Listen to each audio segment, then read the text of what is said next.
I remember a time when America felt like it was holding its breath. The towns were quieter in the mornings, and the church bells rang a little slower. People still nodded to each other on the dusty streets, but their eyes, those eyes carried something heavier than just the summer heat. Somewhere out there, a man with a stovepipe hat and tired eyes was reading letters by candlelight.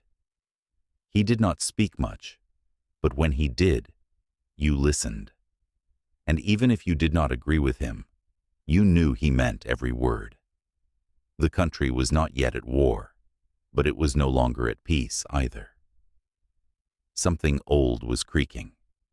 Something painful was about to give way. And in the middle of all that silence, there was a feeling, like standing in a wooden house, listening to the first crack of thunder far off. Let me tell you how it all began. Not with a battle or a law, but with a question no one wanted to ask, and a man who could not ignore it. A boy from nowhere. I once saw a photograph of young Abraham Lincoln long before anyone knew his name. The face was lean, the eyes a little too large for the frame, and the coat hung loose on his shoulders. But there was something there, a look like he had already seen more than most men ever would. They said he used to walk for miles just to borrow a book. Not because anyone told him to read, but because something in him needed to understand. He was born in a log cabin in Kentucky, not much more than a wooden box with a roof. His family moved often, chasing opportunity that never stayed in one place. He split rails for fences, cleared fields, worked as a store clerk, and spent quiet nights with his elbows resting on open pages. There was not much in the way of formal schooling, but he taught himself law, rhetoric, history, by firelight and with patience. When he spoke, people listened, not because he shouted, quite the opposite. His voice was plain, almost gentle, but his words landed like stones in a still pond. They made people stop and think. Back then, the country was stretching in all directions.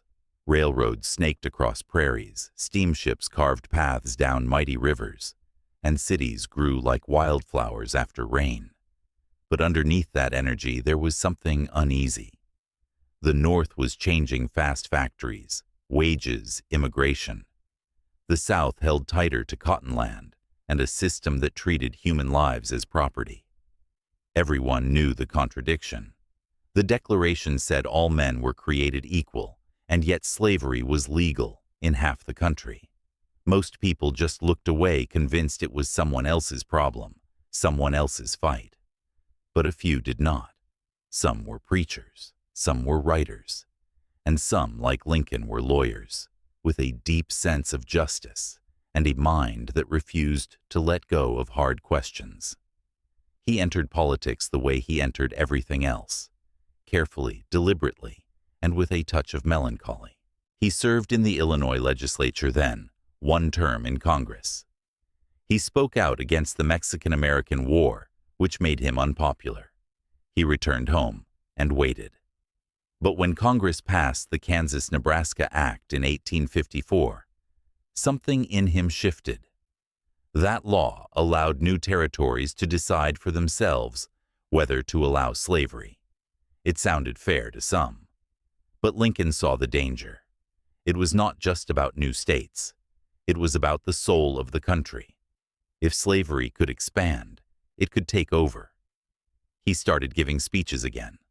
Long ones, thoughtful ones, sometimes to small crowds, sometimes to large ones.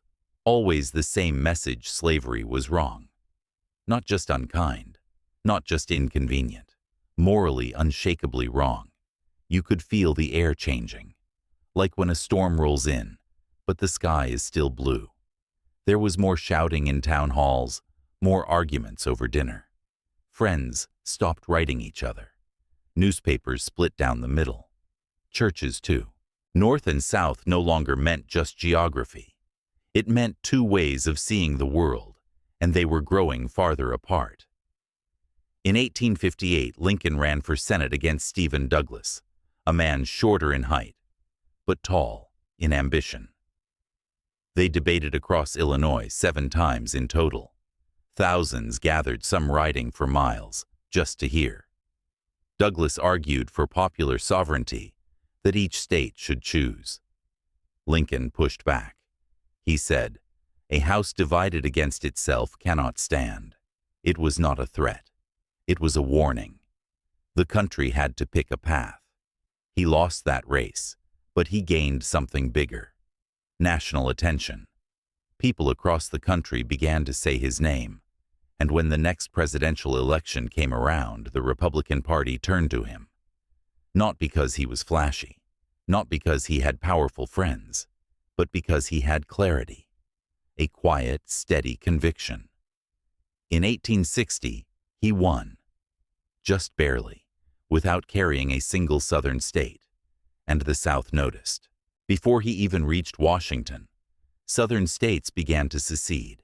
South Carolina was first, then Mississippi, Florida, Alabama, Georgia, Louisiana, and Texas. They said they were defending their rights, but everyone knew the right they feared, losing most, was the right to own slaves. Lincoln arrived in the capital under threat. There were whispers of assassination. He had to sneak in by night. And when he gave his first inaugural address, he was trying to hold a country already splitting down the middle. "I am not here to destroy slavery where it exists," he said, "but I cannot allow it to spread." Some thought he was being too careful. Others thought he was already too dangerous. The truth was, he was walking a tightrope across a canyon. In April 1861, Confederate forces fired on Fort Sumter in South Carolina. The war had begun. Lincoln did not start that war, but he would carry it longer than anyone imagined. And through it all, he kept coming back to that same quiet idea that no man should own another, that the promise of America, whatever it was, whatever it might become, could not stand if half the country was built on chains. And so he stayed. Through letters soaked in grief, through generals who failed him, through nights so long he could not sleep. He stayed, because once a man sees injustice for what it is, he cannot unsee it. And once a country begins to wake, no amount of blood or fire can put it back to sleep. Learning the language of power. I remember reading once that Lincoln aged more in 4 years than most men did in 20. You can see it in the photographs, how the lines on his face deepen, how the eyes seem heavier, more distant. He had always carried a certain sadness, but the war turned it into something else, a weight he wore openly. Washington in those days was not the shining city we picture now. It was a marshy place full of mud and noise. Soldiers camped in the parks, wounded men lined the streets, and black smoke curled from factory chimneys as the North turned all its engines toward war. Lincoln worked long hours, often without pause, pacing the halls of the White House at night, reading telegrams, waiting for news that rarely brought comfort. At first, he tried to keep the war about Union, not about slavery. He thought that might keep the border states from leaving, might stop more blood from spilling. He hoped perhaps that the South would return to the fold without everything breaking. But wars have a way of pushing men to clarity. And for Lincoln, that moment came slowly then, all at once. In the early months, Union armies struggled. Commanders hesitated. Battles ended without clear winners. People grew restless. Critics called him weak, indecisive, too cautious. But behind the scenes, he was learning. He read strategy books, studied maps, asked hard questions.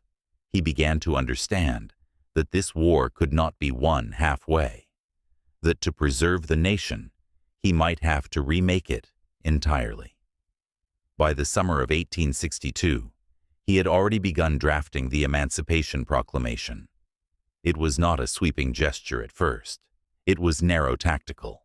It would free only the slaves in the Confederate States, those in rebellion, not in the loyal border states. Some called it clever. Others called it cowardly. But Lincoln was not interested in purity. He was interested in progress. He waited for a victory before announcing it. That victory came barely at Antietam. A battle so bloody that the creek ran red for days. Thousands dead in a single day. It was not a triumphant win, but it was enough.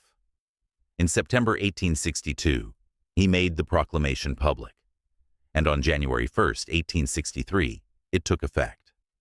The words were simple, but they echoed like thunder. That all persons held as slaves within the rebellious states are, and henceforward, shall be free. He knew it would not free a single person overnight. The Confederacy ignored it, and the Union could not enforce it everywhere. But it changed the purpose of the war. No longer just about union. Now, it was about freedom.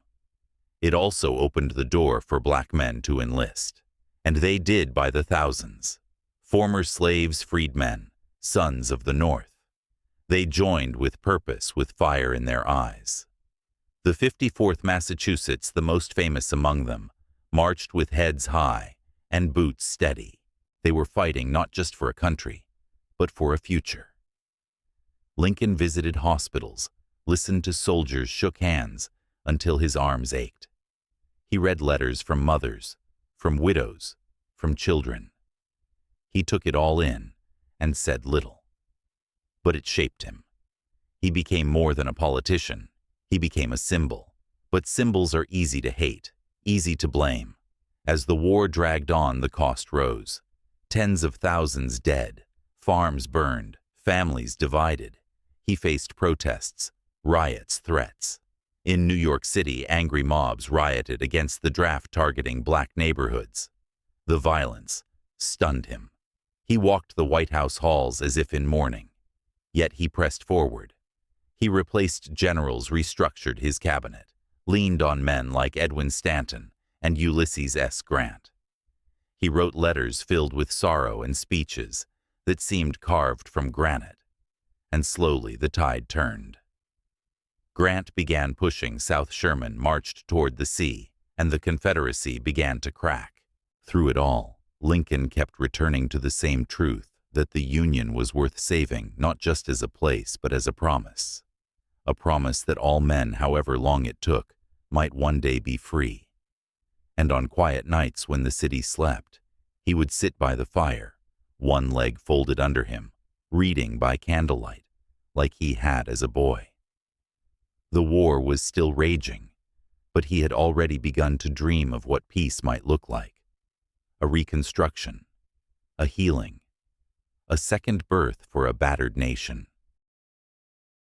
A nation split in two. They said Lincoln was awkward in crowds but graceful on paper, and maybe that was true. He could stand silent in a room full of voices, head slightly tilted, lips pressed tight, as if saving every word for a later day. But give him pen and parchment, and something happened. His thoughts came out not in flourishes, but in simple, aching clarity. In November of 1863, they asked him to speak at a battlefield in Pennsylvania. Gettysburg. You have heard the name, of course. By then, it was already sacred ground, soaked in blood and memory. Over 3 days in July, nearly 50,000 men had fallen there, dead, wounded, missing. The numbers seemed impossible, too large for the mind to carry. They built a cemetery for the Union dead, and when the time came to dedicate it, they invited speakers. Edward Everett spoke for over 2 hours. His words curled through the cold air, stately and fine. Then Lincoln stood thin and pale, adjusting his coat against the November wind. He spoke for barely 2 minutes. But those minutes changed everything. 77 years ago, he began. Not with grandeur, but with gravity. He spoke of liberty, of equality, of the unfinished work ahead. He said we could not consecrate the ground because the men who had died had already done so. He asked the living to dedicate themselves to a new birth of freedom. Some in the crowd missed it. It was over so quickly. A photographer adjusting his plate did not even capture the moment. But the words lingered. You can still hear them now in schoolrooms and memorials and quiet corners of the country, where people still try to believe in what he said. By 1864, the war had turned. Grant was relentless, Sherman unforgiving. The South began to feel the weight of its rebellion, and Lincoln stood for re-election. Many thought he would lose. The war had dragged on too long. Too many lives, too much pain. Even some in the North had begun to say, let the South go. Let them have their way and be done with it. But Lincoln refused.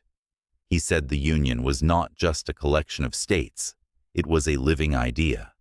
And ideas once broken do not mend easily. His opponent George McClellan had once been his general. Now he ran against Lincoln promising peace. Lincoln stayed steady, speaking of victory, of finishing what had begun. And then something unexpected happened. Union victories surged. Sherman took Atlanta. Grant pressed toward Richmond. The public, sensing an end in sight, rallied. In November, Lincoln was re-elected by a wide margin. He did not gloat. He never did. That night, he asked the band outside the White House to play Dixie, the anthem of the South. He said it was now a Union song again. By early 1865, he could see the end. Richmond was within reach. Confederate forces were breaking. But the question of what came next loomed even larger. He spoke now not just of war, but of peace, of binding wounds, of malice toward none, charity for all. In his second inaugural address, standing under gray skies, he spoke words that still pull at the heart. With firmness in the right as God gives us to see the right. He did not celebrate. He mourned. He said the war might be God's punishment for the sin of slavery, for both North and South. And he called for healing, not just of the body, but of the soul. It was a strange thing to win a war and ask for forgiveness. But that was Lincoln. He moved through the last days of the war like a man both lifted and burdened. He visited battlefields, hospitals, the ruins of Richmond itself. People reached for his hands, touched his coat, called him Father Abraham. And yet he looked tired, not just from the war, but from carrying its memory. One day, he walked the streets of Petersburg, Virginia, stepping over rubble, nodding to soldiers and children alike. A black man fell to his knees before him.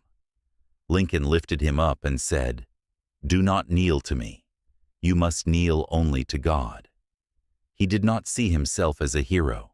He saw himself as a servant of something larger. And at night, back in Washington, he began to dream of rest, of returning to Springfield, of building a library, of walking among the trees again, hand in hand with Mary, perhaps listening to their youngest son run through the grass. But history had other plans. The reluctant candidate. April came in soft that year, with cherry blossoms just beginning to tremble along the Potomac. In the White House there was a strange kind of quiet, not quite peace, not quite relief, just the stillness of something vast coming to an end. On April 9, 1865, word reached the Capitol that General Robert E. Lee had surrendered to Ulysses S. Grant at Appomattox Courthouse. The war was for all intents and purposes over. Crowds gathered in the streets, bells rang out, people hugged strangers and wept openly. Lincoln walked the halls of the White House that evening, wrapped in thought, smiling faintly at the window panes as they rattled with cheers from beyond the gates. But he did not gloat. He never did. Instead, he turned again to the hardest questions. What comes next? What becomes of the South, broken and bitter? What of the freed people, suddenly citizens in a land still uncertain of their place. What kind of union had they preserved, and what kind of freedom had they promised? He called for reconciliation, but with justice, for mercy, but with memory. He knew the old wounds would not heal easily. There would be anger and vengeance, and voices calling for punishment. But he asked the nation to choose the harder road to rebuild, not just walls and roads, but hearts. On the night of April 11th, he stood on the White House balcony to speak to a crowd gathered by torchlight. He talked about Reconstruction, about voting rights for educated black men. It was bold. It was for some too bold. A man stood in the crowd listening. His name was John Wilkes Booth. 3 nights later, Lincoln took Mary to the theater. It was a rare thing. He had not smiled much in recent years, but that evening he seemed lighter. Some said he laughed openly, even held her hand, in the darkened box at Ford's Theater. And then, at 10:15 p.m., the shot rang out.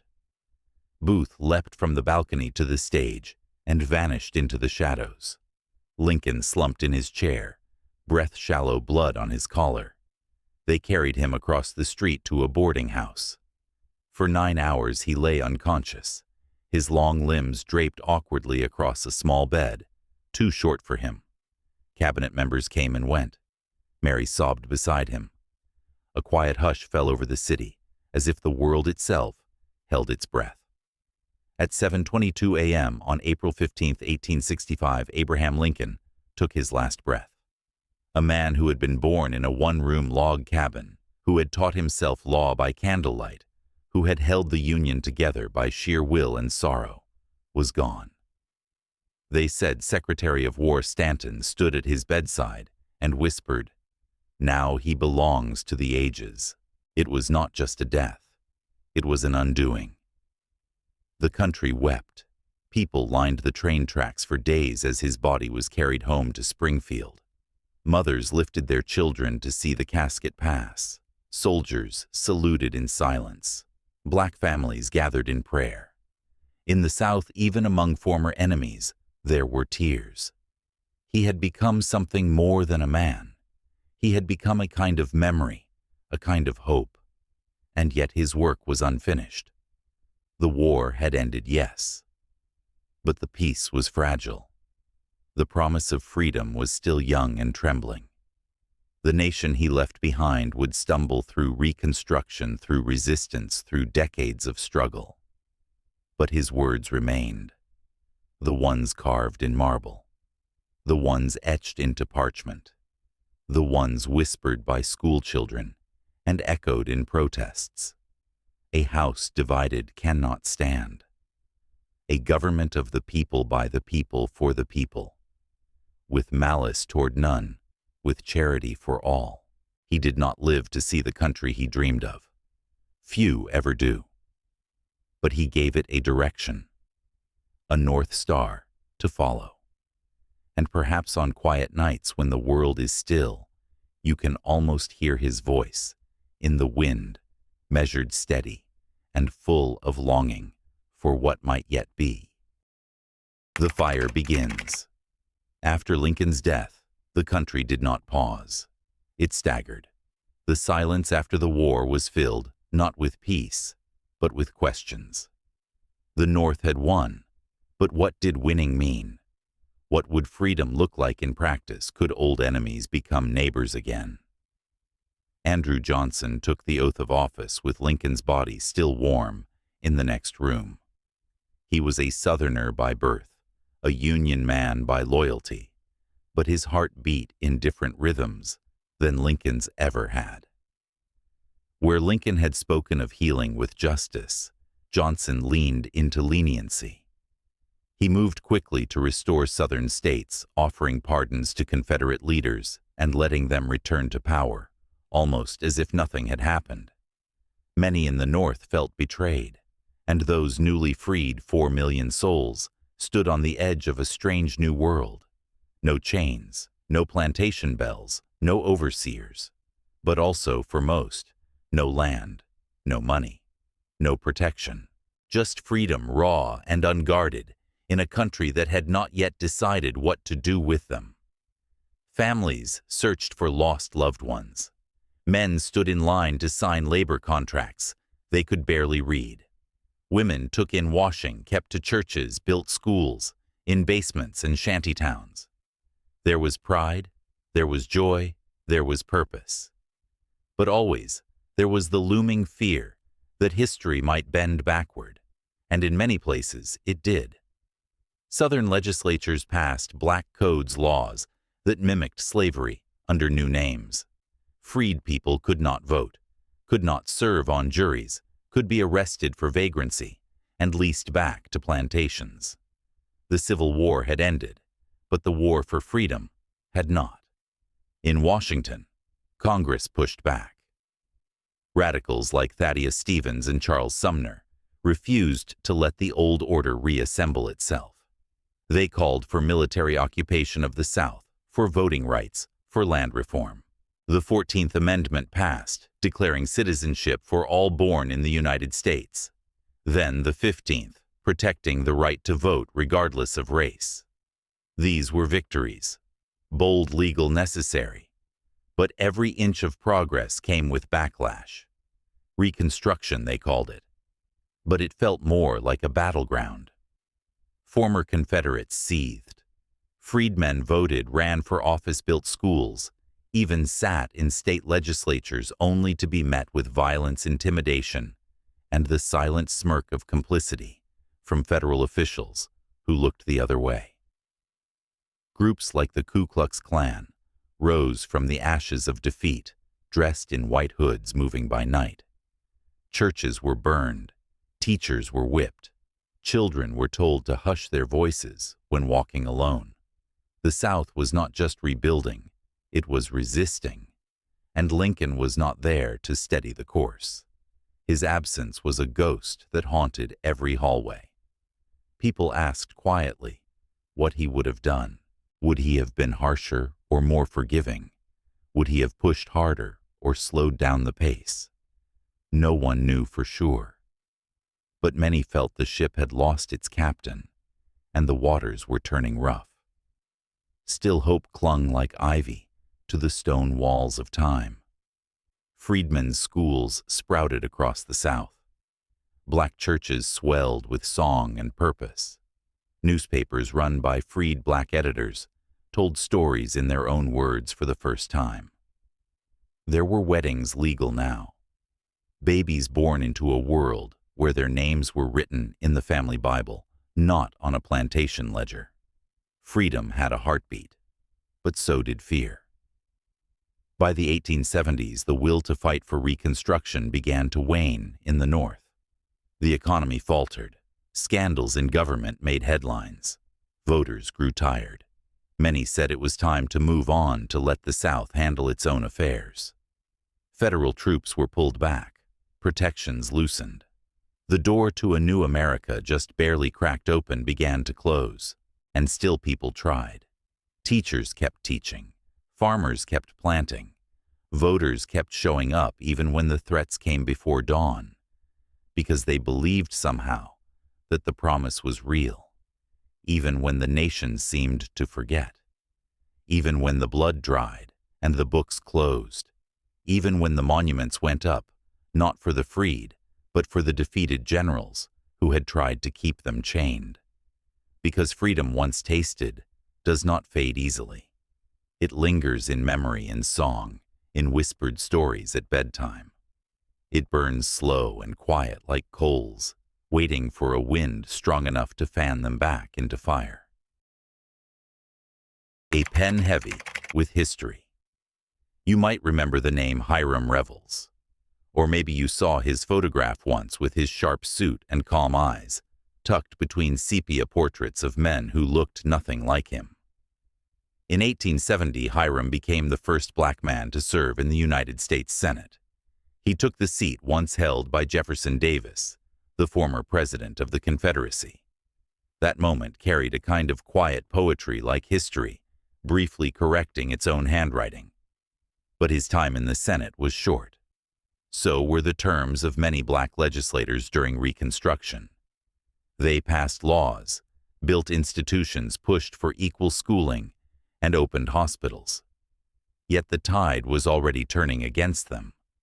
Not with cannon fire this time, but with paperwork, backdoor deals, and laws dressed in the clothing of order. The Compromise of 1877 sealed it. That quiet political bargain ended the disputed presidential election by handing the White House to Rutherford B. Hayes. In return, federal troops would be withdrawn from the South. It sounded procedural, even dull.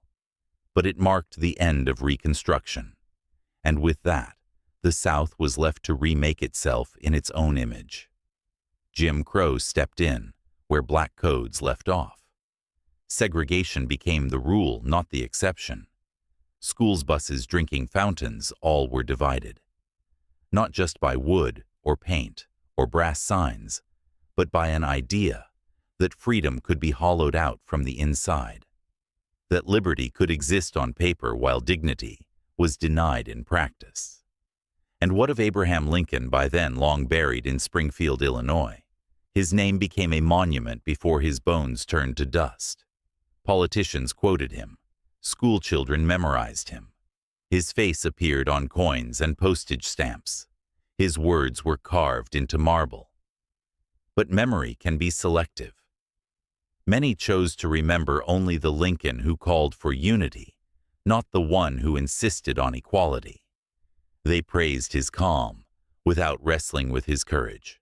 Even as monuments rose, the cause for which he died stumbled. And yet the dream refused to stay buried. The black community pushed to the margins, did not vanish. They built their own businesses, founded colleges, printed newspapers, created music that would one day fill the whole world. Spirituals gave way to blues, to jazz, jazz to gospel and soul. It was a language born of longing, stitched with defiance, carried by voices that refused to be quiet. Every Sunday in churches from Georgia to Chicago, the words of Exodus still rang out, "Let my people go." Because the story of freedom was not finished. It had merely entered another chapter.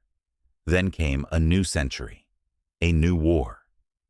Black soldiers fought in World War I wearing American uniforms, but returning home to streets that called them less than American. Riots broke out in cities like East St. Louis, Chicago, and Tulsa. Black Wall Street burned. Hope flickered, but it did not go dark. Through it all, Abraham Lincoln remained still, marble, still silent, watching over a nation that was still trying to live up to its own promises, a country that had ended slavery, but not yet embraced equality. It would take more decades, more marches, more voices rising through tear gas and church doors blown apart. But even in the darkest nights, people looked back to that man from Illinois, the tall one with the quiet voice and the stubborn belief that the country could be better than it was. You could see it in the way Martin Luther King Jr. spoke from the steps of the Lincoln Memorial, how he called on the nation to cash a check it had written but never honored. He believed, like Lincoln once did, that words mattered, that the arc of history could be bent, that even the longest road began with a single decision not to turn back. And so the story of Abraham Lincoln became something more than a chapter in a textbook. It became a mirror, a question, a quiet reminder that freedom once declared still must be defended, that liberty is not a finish line, but a long, uneven path, and that sometimes the footsteps we hear behind us belong to those who walked before showing us the way forward. The cost of conviction.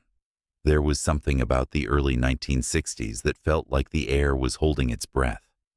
Television sets flickered in living rooms across the country, showing images that seemed too sharp for comfort.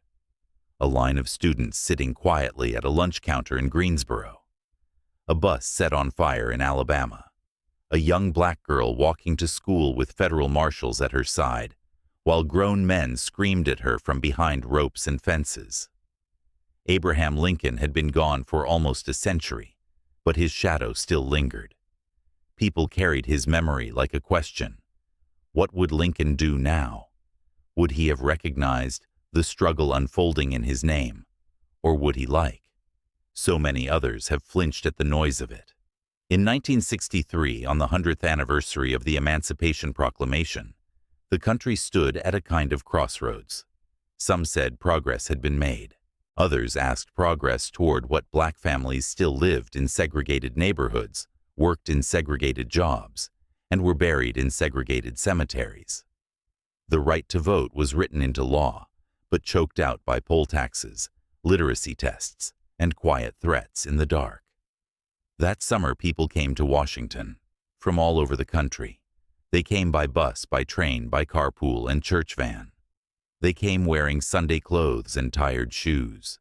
They came not with pitchforks but with prayers. And they stood on the Mall, shoulder to shoulder, beneath the long gaze of Lincoln's statue. Martin Luther King Jr. stood there too. When he spoke, his voice carried over the reflecting pool, like a hymn, like thunder, in slow motion. "I have a dream," he said, and the crowd leaned into it like a promise remembered. He spoke of justice rolling down like waters, of children judged not by the color of their skin, but by the content of their character, of freedom ringing from every mountainside. It was more than a speech.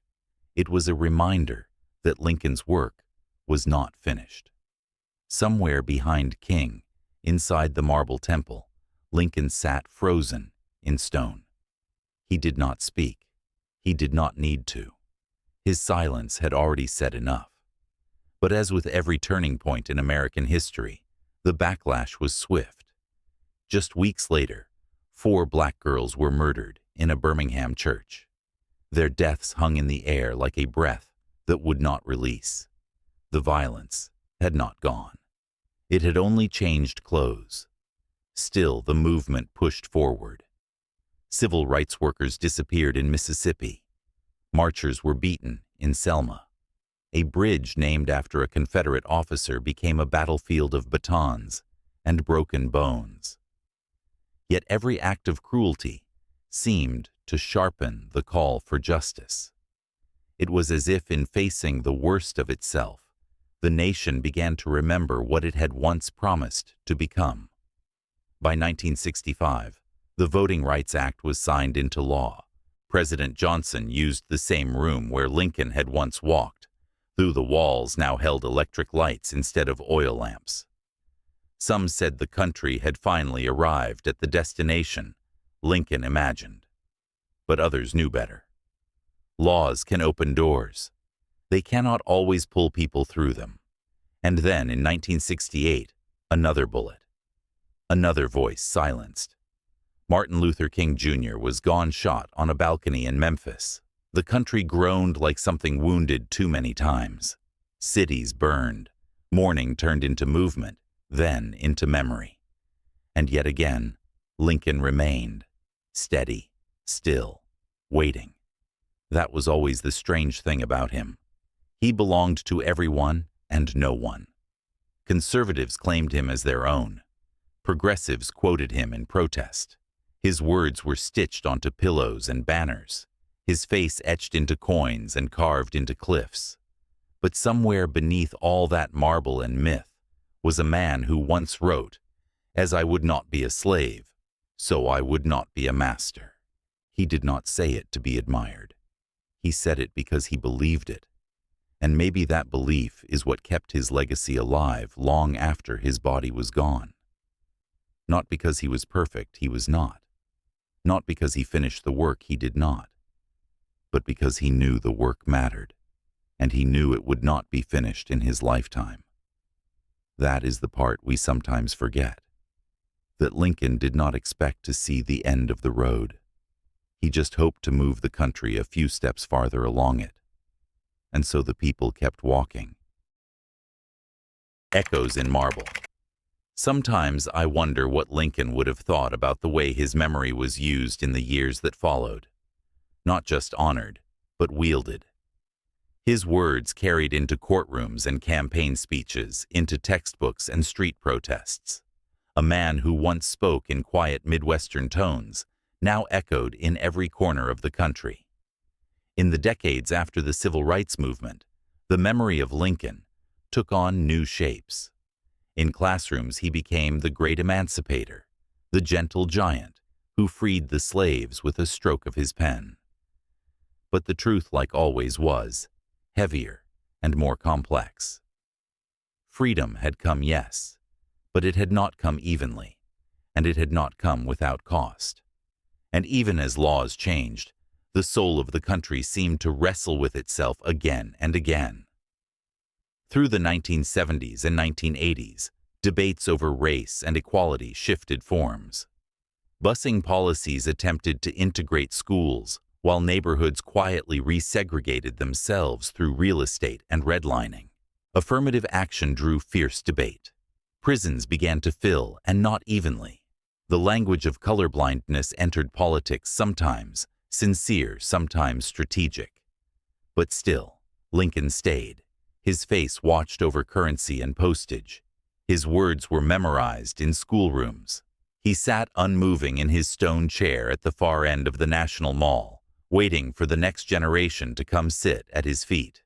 They did in waves. Veterans, tourists, protesters, schoolchildren.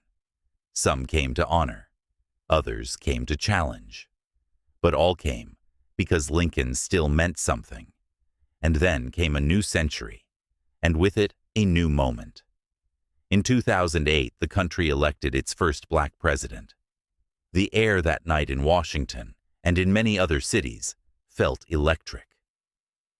People danced in the streets, strangers hugged. Elderly voters who had once drunk from colored water fountains wiped their eyes and whispered that they never thought they would see the day. It was not just a victory. It felt like a hinge in time. Barack Obama, standing before a crowd in Chicago that November night, spoke of the long journey. He spoke of slaves and abolitionists, of dust storms and depression, of Selma and Montgomery. He did not mention Lincoln by name that night, but Lincoln was there in spirit and in silence. When Obama took the oath of office 2 months later, he did so on Lincoln's Bible. That gesture was not just symbolic, it was intimate, a kind of whispered acknowledgement between generations. The man who once said he was not in favor of bringing about in any way the social and political equality of the white and black races had still done more than most to push the country in that direction. And now here stood the proof that history could turn, however slowly. But history never moves in one direction for long. In the years that followed, the country wrestled with itself again. Police shootings led to protests. The words "Black Lives Matter" became both a rallying cry and a battleground of interpretation. Statues fell, flags were debated, and Lincoln once again found himself in the middle of the conversation. Some questioned whether he should still be honored. After all, he had not believed in full equality. He had made compromises. He had been slow. Others pushed back, insisting that his achievements were real and worthy, even if his flaws were undeniable. And somewhere beneath the noise, the marble Lincoln remained unmoved. Maybe that is the burden of being a symbol. People will shape you to fit the story they need to tell. They will polish some parts and ignore others. But the truth always waits in the cracks. I once read that Lincoln wrote more than 1,000 letters during his presidency. Some were stiff and formal, others were tender and trembling. But through them all ran a thread of worry. Worry that he would fail, that the country would break, that history would not forgive him. And yet he kept writing. He kept walking. He kept pushing the country gently but firmly toward a better version of itself. That, I think, is what remains. Not just the speeches or the statues, but the effort, the reaching, the willingness to see the country not just as it was, but as it might yet become. Because the truth is, the road to freedom was never straight. It bent, it looped, it doubled back on itself. And Lincoln flawed, cautious, burdened. Lincoln helped nudge it forward inch by inch. Sometimes that is all you can ask of a person. Not perfection, not heroism, just movement, just direction. And as the years rolled forward, new generations picked up the thread. A war no one could win alone. They said he barely slept that winter. Abraham Lincoln had always been a quiet man, someone who carried his thoughts like stones in his coat pocket, hidden but heavy. But during those early years of war, those stones turned sharp. Every night he would walk the halls of the White House alone, long wooden corridors echoing with the sound of his boots. Guards would nod to him, and he would nod back, but say nothing. Sometimes he stopped by the War Department just to check the telegraph. Other nights he stared out the window, watching the Potomac roll by under moonlight. You could not see it in his face, but the war was pulling at him from both ends. He had come into office promising to keep the Union together. That was his oath. But deep down, he also wanted something more. He wanted to end the institution of slavery. Not because it was politically convenient, not because it made the North feel righteous, but because to him, it was simply wrong, morally, deeply, undeniably wrong. And yet, the country was not ready. His cabinet was not ready. Even his generals hesitated. The North, for all its talk of liberty, still had businessmen profiting off Southern cotton. Newspapers argued over whether the war was about states' rights or human rights. And in drawing rooms from Boston to Cincinnati, people whispered, "I support the Union, but I do not want to fight for slaves." Lincoln knew he could not say it outright.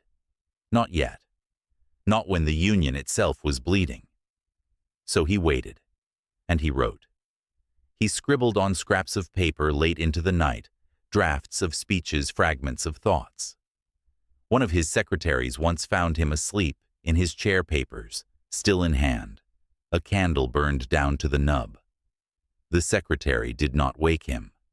He just placed a blanket over the president's shoulders and left. He needed a victory, not just on the battlefield, but in the hearts of people. Something to shift the tide. Then came Antietam, a brutal, muddy, bloody day that left more than 20,000 men dead or wounded. No one really won. But the Confederates had been stopped. Barely. It was enough. Lincoln saw his moment. He summoned his cabinet. Stood before them with the early draft of what would become the Emancipation Proclamation. They argued. Some begged him to wait. Others said it would tear the country apart even further. Lincoln listened. He always listened. But this time, he did not bend. He told them, if the war must go on, let it go on upon this line. Still, he hesitated to announce it. He wanted to issue the proclamation from a position of strength. So he waited just a few more weeks. He paced more, slept less. Mary said he looked 20 years older that fall. Gray crept into his beard. Lines etched deeper into his cheeks. But he was not alone in his silence. There were men and women across the country who waited with him. Abolitionists who had fought for decades. Former slaves who had risked everything for freedom. Soldiers in blue uniforms who wondered if the war they fought had a purpose beyond just reunification. And in that moment when he finally put pen to paper, when he signed that order, it was not just about politics or war. It was about declaring a new direction. Not a perfect one, not a final solution, but a promise. That this war would mean something. That those who had suffered in silence for centuries might at last be heard. He sat alone after signing it, folded the paper neatly, looked out the window again. It was still dark. The war was far from over. But for the first time in months, he allowed himself to feel, not hope exactly, but resolve, that quiet certainty he had always carried, like the stones in his pocket, heavy but steady. The proclamation that changed everything. New Year's Day. 1863 was cold in Washington. The sky was a dull white, the kind that made the city feel more like stone than a capital. Inside the White House, Abraham Lincoln sat with a pen in his hand and a trembling signature to write. He had already issued the preliminary proclamation back in September. That one had been a warning, a line in the sand. He had said that if the Southern states did not return to the Union by the end of the year, he would declare their slaves free. No one expected them to return, and they did not. So now it was time to keep his word. But that morning his right hand shook. He had been greeting guests for 3 straight hours at the White House New Year's reception.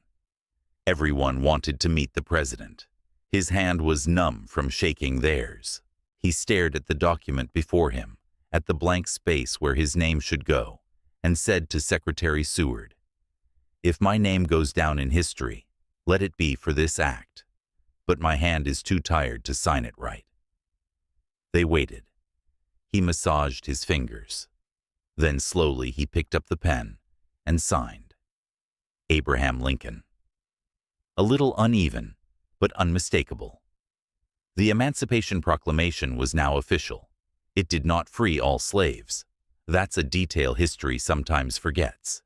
It applied only to those in the Confederate States, the places actively rebelling. Slaves in the border, states Kentucky, Missouri, Delaware, and Maryland, remained in bondage. Lincoln could not afford to lose their loyalty. Not yet. But it was still seismic. Because for the first time, the war had a moral center, a purpose that went beyond politics. A line had been drawn, not just in law, but in spirit. If the Union won, slavery would not return. That was now clear. Some cheered. Frederick Douglass said it was the first time the American government had truly recognized black people as part of its moral concern. Churches rang bells. Crowds gathered in northern cities and read the proclamation aloud like scripture. Others were not so pleased. Many in the North still did not want to fight a war over slavery. Newspapers called it reckless. Opponents called it unconstitutional. And the South, they called it proof that Lincoln had always wanted to destroy their way of life. They were not wrong. He did.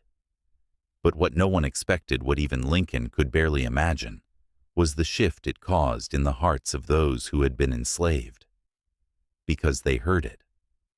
Not over radios or newspapers, but by word of mouth, passed from one field to another, from one cabin to another, from whispered prayer meetings to songs sung low at night. Freedom was coming. Maybe not tomorrow, maybe not to everyone yet, but it was coming.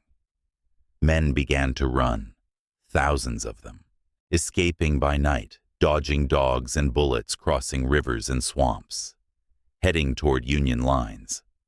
Some walked for weeks. Others carried their children on their backs. They did not wait for freedom to be handed to them.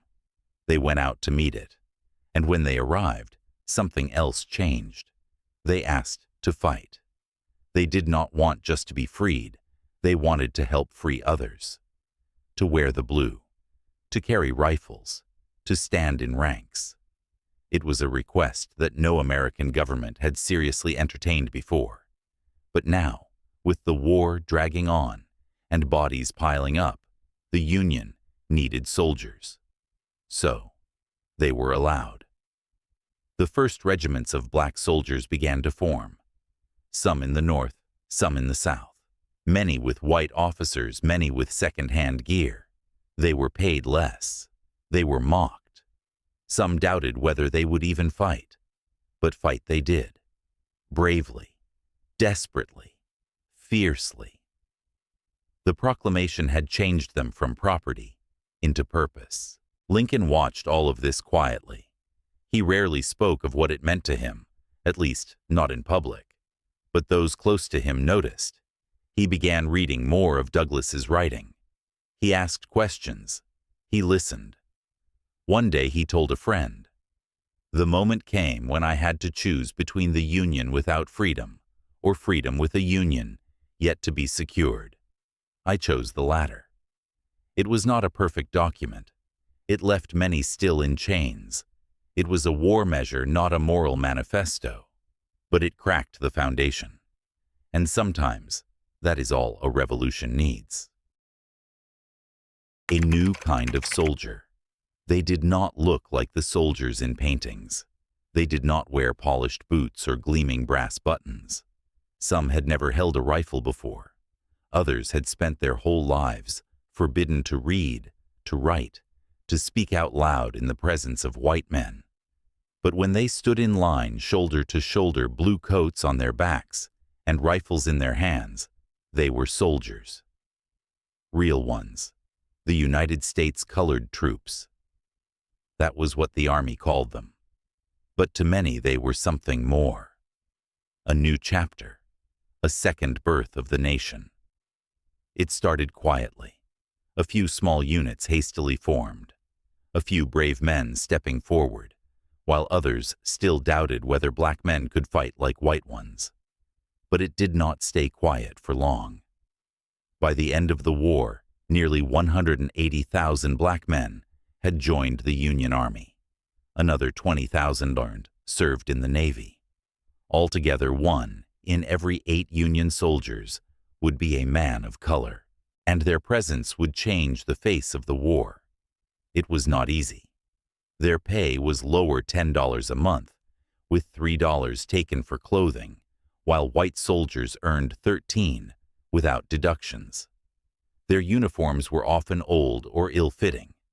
Some were given hand-me-down weapons, or none at all during training, and their officers almost always white, often skeptical. But they endured. They drilled in muddy fields. They stood guard in enemy territory. They marched with blistered feet and slept in frozen tents. And when the time came to fight, they did not hesitate. One of the most famous units was the 54th Massachusetts Infantry, an all-black regiment commanded by a white officer named Robert Gould Shaw. Young, idealistic, and just 25, Shaw believed deeply in the cause. So did his men. They trained for months, facing jeers and insults even from their fellow soldiers. Some towns refused to let them march through. Others threw stones, but the 54th held their heads high. Their moment came in July 1863 at Fort Wagner, South Carolina, a Confederate stronghold guarding the harbor of Charleston. It was a suicide mission. The fort sat behind walls of sand and earth, bristling with cannons. The approach was narrow, the field exposed, but the 54th volunteered. That evening, as the sun dipped low, they advanced. Bullets rained down. Men fell. Still they charged. Shaw was shot and killed as he led them over the wall. Others followed, climbing, clawing, bleeding. They reached the fort. They fought hand to hand. And though they did not take it, they proved everything their enemies had doubted. Courage, discipline, sacrifice. More than half of the regiment was killed, wounded, or captured. But word of their bravery spread. Northern newspapers praised them. Families who had doubted their sons' decisions now wrote letters of pride. Recruitment for black soldiers soared. Even Lincoln noticed. He had once been unsure about arming black men. He worried it would frighten the border states or push more Northerners to oppose the war. But Fort Wagner changed his mind. If they can fight and die for this country, he said, then they deserve the rights of citizenship. And so more joined. In Tennessee, in Louisiana, in South Carolina. Freedmen and former slaves, farmers and preachers. They marched under flags, stitched by black women in northern churches. They sang spirituals and battle hymns. They carried dreams with their muskets. But the danger was not just from bullets. Confederate troops often refused to treat captured black soldiers as prisoners of war. Some were executed on the spot. Others were sold into slavery again. In one case at Fort Pillow in 1864, over 200 black troops were massacred after surrendering. It was barbaric, and it hardened the resolve of the Union.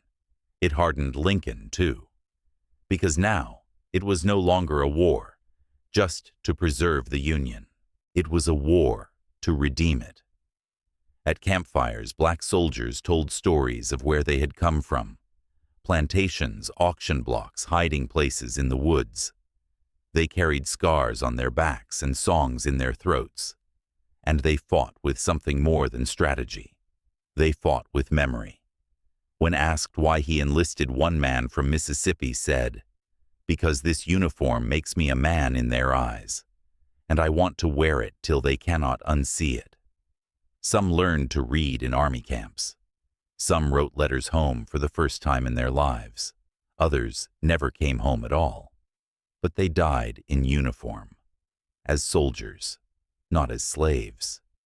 And when the war finally ended, when the guns fell silent and the flags were furled, it was their contribution that had tipped the balance. They had not just fought for freedom. They had defined it. The weight of the world. By the spring of 1863, Abraham Lincoln was carrying more than just the burdens of a nation. His back had always been a little bent from years of hard labor in his youth, but now it seemed to bow under the invisible weight of war grief and the constant noise of people who thought they knew better. I remember reading in an old diary, written by someone who worked in the White House, that Lincoln would often walk the halls at night, barefoot, like a ghost. They said he would pause in front of the large map of the United States in the cabinet room and just stare, sometimes for hours, without saying a word. The war was dragging on. The victories were rare, the losses unbearable. Letters arrived by the hundreds each day, filled with anger, begging hope, and sometimes threats. Mothers wrote about sons who never came home. Soldiers wrote about boots without soles and doctors without medicine. Senators shouted in Congress. Generals shouted in newspapers. Everyone had advice. Few had solutions. At home, things were no easier. Lincoln and Mary had already buried 2 sons. Willie's death just a year before had left a wound in the family that never truly healed. Mary tried to speak with Willie's spirit, believing she could still reach him in the afterlife. Some whispered about seances in the Red Room. Lincoln never confirmed or denied them. He just kept walking those halls. Then there were the cartoons, the cruel ones. They drew him as an ape, as a fool, as a tyrant. They mocked his lanky frame, his high voice, his prairie manners. He clipped them out sometimes and tucked them into his desk. Not because he liked them, but because he wanted to remember what people were willing to say when they thought no one was listening. But still, he did not stop. Each week he rode out to the soldiers' home, a quiet retreat north of the city. There, among the wounded, he found brief moments of clarity. He listened more than he spoke. He held hands, offered words too soft for the newspapers, and sometimes just sat beside young boys, with no legs, saying nothing at all. One officer recalled seeing the president sitting under a tree reading a letter over and over. It was from a widow in Ohio. Her 3 sons had all died in the same battle. She ended the letter with, "I hope it was worth it." Lincoln stared at those words for a long time, then folded the letter slowly and placed it over his heart. He never said whether he thought it was worth it, but every night he wrote. Letters, notes, speeches. Words were his only armor. Even his jokes, the ones he told at awkward moments, were a kind of shield. When a congressman accused him of being two-faced, Lincoln smiled and said, "If I had another face, do you think I'd wear this one?" And through it all, he kept the country moving forward inch by painful inch, because deep down, Lincoln knew something others had forgotten, that even in the darkest hours, the future was listening. Whispers in the White House. They said Mary Todd Lincoln could hear the dead. Now I do not know if you believe in ghosts or seances or messages from the beyond, but in the White House during those bitter war years, such things were whispered often. And Mary, the First Lady, stood right in the middle of it all. She was not like other women of her time. Born into a wealthy Kentucky family, educated, clever, sharp-tongued. She spoke French, read poetry, and could debate politics better than many senators. When she married Abraham Lincoln, many were surprised. He was rough-edged, plain-looking, and painfully quiet. But she saw something in him. And perhaps in those sleepless nights, he saw something in her too. Washington during the war was a haunted place. The streets echoed with news of battles and casualty lists. The White House itself, though grand, felt like a tomb. And in its long hallways, Mary wandered. Their young son Willie had died just a year earlier, in 1862, from typhoid fever. He was 11. Sweet, bookish, and sensitive. Abraham adored him. Mary, she was shattered. People say she never truly came back from that. And so Mary turned to spiritualism. It was not so uncommon at the time. The Civil War had brought death into every home, and many Americans were grasping for any way to speak to their lost children, husbands, fathers. Mediums flourished. Seances became almost fashionable. And in the Red Room of the White House, candlelight flickered as Mary sat in silence, waiting to hear her son's voice. Abraham, ever the rational man, did not mock her for it. He mourned in his own quiet way. But he let her grieve as she needed to. Sometimes he even joined her just to hold her hand, while the medium spoke in whispers. Outside, the White House rumors swirled. The press called Mary unstable, dramatic, unfit for her role. They criticized her spending on dresses, on redecoration, on flowers. They did not understand the woman behind the public image. Few did. But Abraham did. In moments when the world seemed too loud, too cruel, he would sit with her by the fire, reading Shakespeare aloud. He loved Macbeth.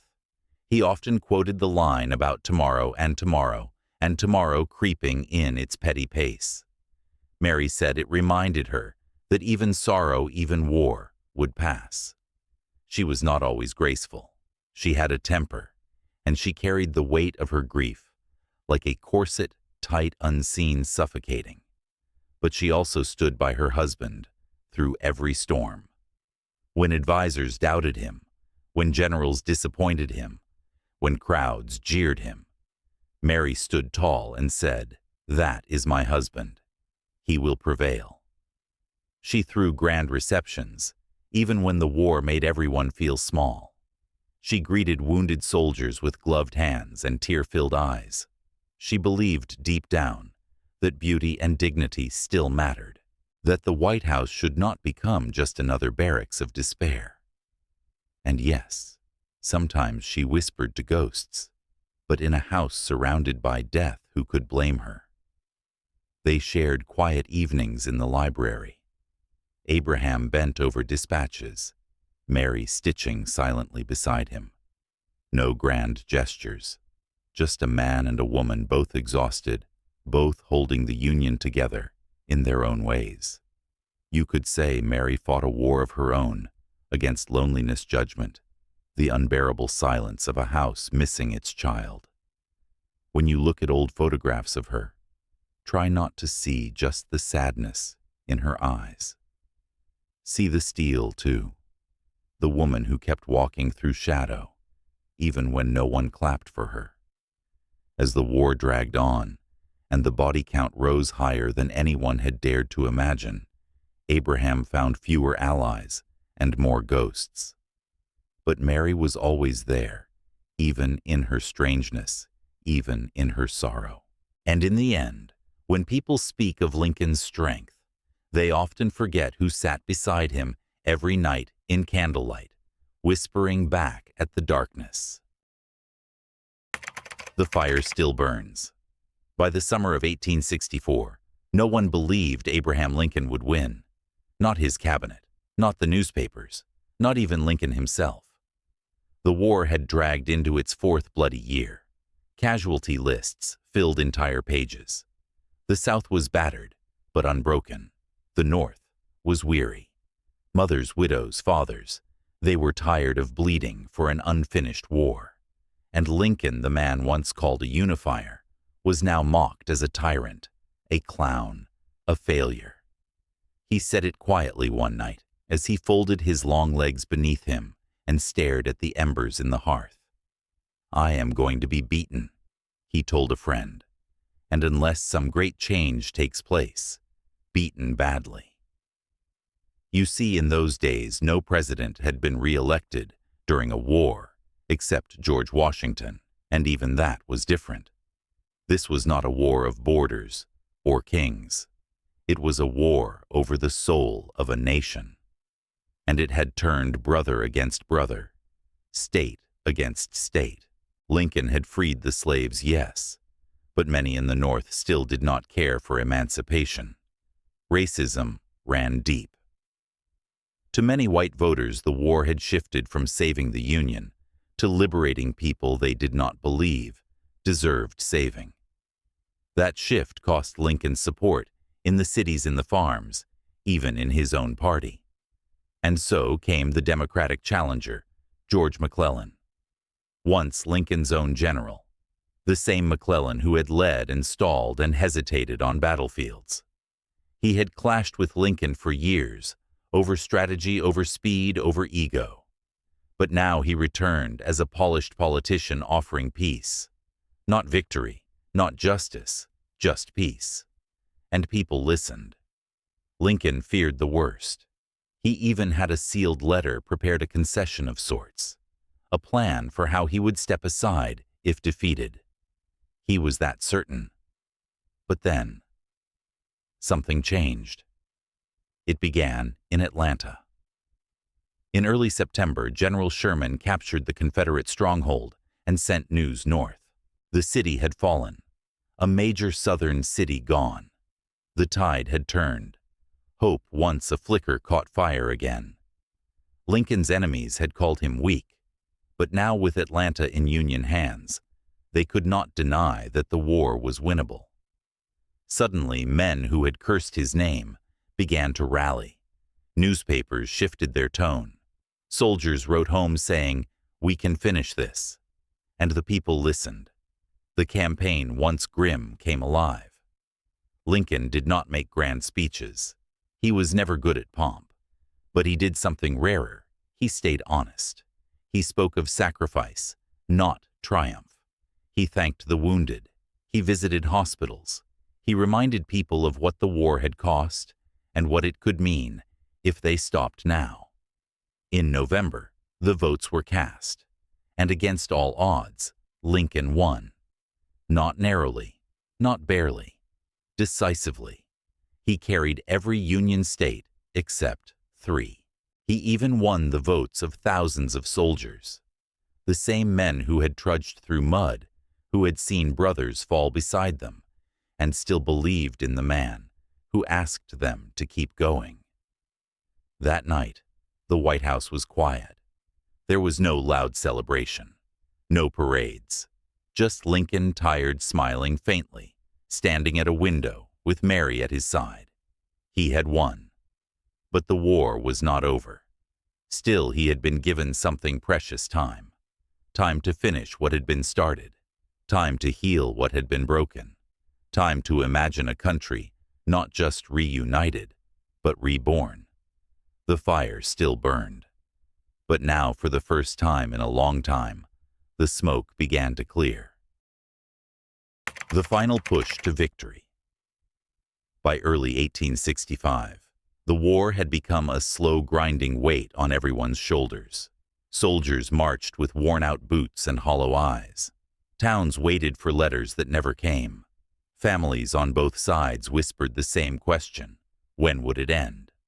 But in Washington, Lincoln stood taller. Not physically, he was already the tallest man in the room, but in spirit. He had been given a second chance by the people, and he meant to use it. He had a new vice president now, Andrew Johnson, a Southern Unionist. A strange choice, some said, but Lincoln wanted to send a message that even the South would have a place in the healing to come. Meanwhile, General Grant tightened the noose around Richmond. He did not chase glory. He wore mud instead of medals, but his tactics were relentless. He pinned down General Lee's army, cutting off supply lines, inching closer by the day. It was not dramatic. It was not fast, but it was final. Lincoln visited the front lines, quietly, unannounced. Soldiers saluted him, not with cheers, but with awe. One private said he looked like a man who carried all the sorrow of the war in his bones. Maybe he did. And then came April. In the first days of that month, Richmond fell. The Confederate capital, once proud, now burning. Jefferson Davis and his government fled. Their cause, the dream of a separate slaveholding nation, was collapsing by the hour. On April 9th, in a small, tidy house in Appomattox Courthouse, Virginia, General Lee met with General Grant. The two men could not have been more different. Grant rumpled quiet, smoking a cigar. Lee immaculate formal, carrying the last shreds of Confederate pride. But there was no gloating, no speeches, just surrender. Lee asked that his men be fed. Grant agreed. He allowed them to keep their horses. He gave them safe passage home. He knew, as Lincoln did, that victory without dignity would only breed more hatred. Word spread fast. In Washington, bells rang. Church choirs sang. Strangers hugged in the streets. The war, at least on paper, was over. But Lincoln did not cheer. He walked through the streets of Richmond, days later unguarded. Former slaves gathered around him, some dropping to their knees. He gently asked them not to. "You must kneel only to God," he said. He saw the city's burned buildings, its empty streets, its hollow pride. And he saw something else, a possibility, that maybe, just maybe, the country could be stitched back together, not with vengeance, but with compassion. He returned to Washington and gave a speech from the White House balcony. He spoke not of punishment, but of rebuilding, of bringing the South back into the Union, not with chains, but with law and patience. He mentioned a new idea almost in passing, that black men who had fought in the war should be allowed to vote. It was just a sentence, but it was heard. He did not know it then, but a man in the crowd that night took those words as a threat, and he began to plan. The shot in the dark, April 14, 1865. It was a Friday. Washington was breathing easier. The war was all but over. Cherry blossoms swayed in the spring air. People smiled again. For the first time in 4 years, the capital felt almost like a city at peace. Lincoln had been working late, as always. But that evening he allowed himself something rare, a break. He and Mary were going to the theater, Our American Cousin at Ford's Theater, a light-hearted comedy. The kind of play that did not ask too much of the audience. He invited General Grant to join. Grant declined. Others did too. Finally, Major Henry Rathbone and his fiancée Clara Harris joined them. The Lincolns arrived late. The crowd stood. Applause. Smiles. Lincoln bowed, his tall frame silhouetted in the balcony. Then he sat down quietly. The play resumed. Laughter returned. No one noticed the man who slipped through the back entrance. His name was John Wilkes Booth, A famous actor, handsome, charismatic, and angry. He had been plotting something for weeks. Kidnapping, maybe. But now, he wanted blood. He crept through the dark hallway behind the presidential box. The guard supposed to be posted there was not. Inside, Lincoln leaned forward, eyes on the stage, smiling at a joke. Booth opened the door. He pointed a small pistol at the back of Lincoln's head and fired. The sound was muffled by laughter. For a moment, no one understood. Then Mary screamed. Rathbone lunged. Booth slashed him with a knife. Blood on linen. Chaos. Booth leapt from the balcony, landed on the stage, and shouted words in Latin. Sic semper tyrannis. Thus always to tyrants. Then he ran. Lincoln never spoke again. Doctors rushed in. They carried him across the street to a boarding house. He was laid on a small bed, too small for his height. His long legs draped over the edge. They did what they could. There was nothing they could do. He died the next morning. It was 7:22 a.m., April 15th. Secretary of War Edwin Stanton stood nearby and whispered, "Now he belongs to the ages." Some say he said angels, but either way the meaning was clear. A man had died, but something larger in era, a hope, a quiet kind of strength had passed with him. Booth fled south. A massive manhunt began. He was found 12 days later in a barn in Virginia. Refused to surrender. The barn was set on fire. He was shot, died defiant. Others were arrested, tried. 4 were hanged. The nation mourned, like it had never mourned before. Church bells tolled. Black cloth draped every porch. Men who had once cursed Lincoln now wept for him. Freedmen in the South walked miles to see the train that carried his body home. It moved slowly from Washington to Springfield, Illinois, city by city, stop by stop. People gathered in silence, thousands deep, hats off, heads bowed. He had freed a people, held a nation together with bare hands, and paid the price. But somewhere in that long line of mourners, a little boy looked up and asked, "Who was he, Mama?" And she answered, "He was the man who tried to make things right." Picking up the pieces. After Lincoln was gone, the country did not know how to breathe. The war had ended, but the peace had not yet begun. It was like waking up from a nightmare, only to realize the house was still on fire. Andrew Johnson became president, a Southerner by birth, loyal to the Union but not quite trusted by either side. Lincoln had chosen him as a gesture of unity, but unity was still far away. The South lay in ruins, cities burned, fields overgrown, railroads twisted like broken ribs. The Confederacy had fallen, but its wounds ran deep, and its pride deeper still. And then there were 4 million people suddenly free. Free. But where to go? What to do? Some stayed where they were. Some walked north with nothing but their names.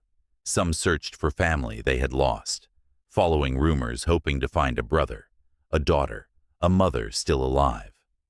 The Freedmen's Bureau tried to help, offering food schools contracts, but it was overwhelmed, and not everyone wanted to see it succeed.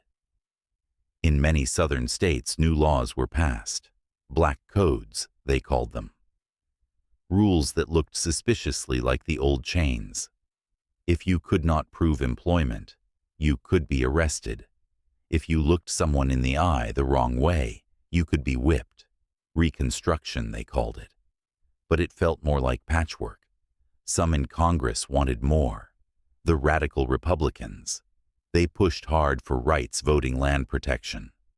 Johnson resisted. He vetoed bills. Congress overrode him.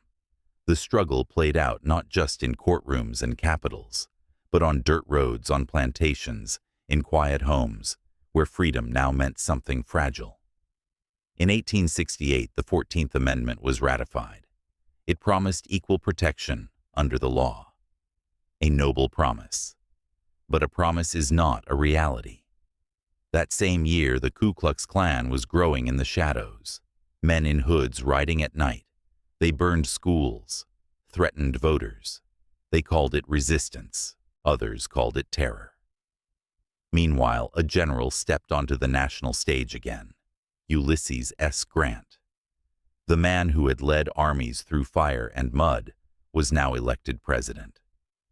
He tried to hold the country together, sent troops south to enforce new laws.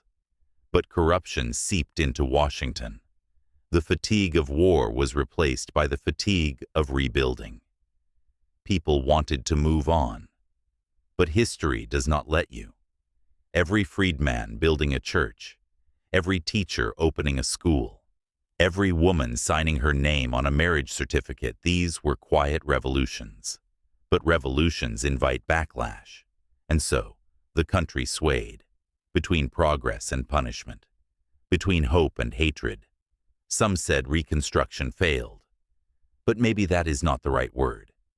Maybe it was not a failure, but a fight unfinished, ongoing, passed down, like an heirloom from generation to generation. The long shadow of freedom. By the 1870s, the winds were shifting again. You could feel it even if no one said it out loud. Northern newspapers turned their attention westward to railroads, to new territories, to the gold buried in distant hills.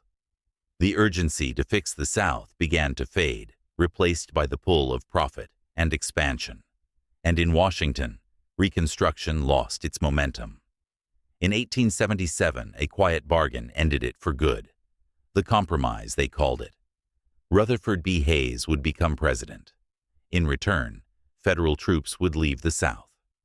Just like that, the government stepped back, and the old powers stepped forward. What followed was not a return to the past, but a reinvention of it.